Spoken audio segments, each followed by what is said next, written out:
During Fox's Townhall meeting this Sunday with Mayor Pete Buttigieg, he was asked what he would do to help reduce the huge budget deficits we're going to be faced with in the future, and his response was, first of all, you don't blow a hole in the budget with unnecessary and unaffordable tax cuts for the very wealthy. So based upon that response, he's making it sound as if the U.S. Treasury collected less money in tax revenues based upon the tax cuts for the very wealthy. And deficits and entitlements. Tyler. Thank you. Recently, we reached $22 trillion in national debt. We're on track to reach $1 trillion in deficits as soon as next year. What would President Buttigieg do to restore fiscal responsibility and stop the growth of our debt? Well, first of all, you don't blow a hole in the budget with an unnecessary and unaffordable tax cut for the very wealthiest. What Mayor Pete Buttigieg failed to mention was that the U.S. Treasury collected the most taxes ever in the history of our country, despite the tax cuts. This is a concept only the left doesn't quite understand.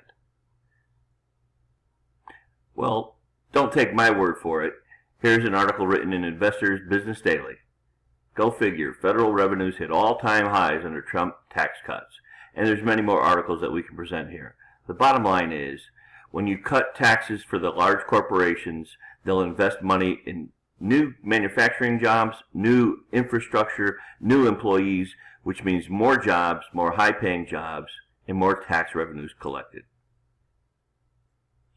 The problem with the Democrat Party is they can't understand that the real issue is not tax revenue, it's actually cutting spending.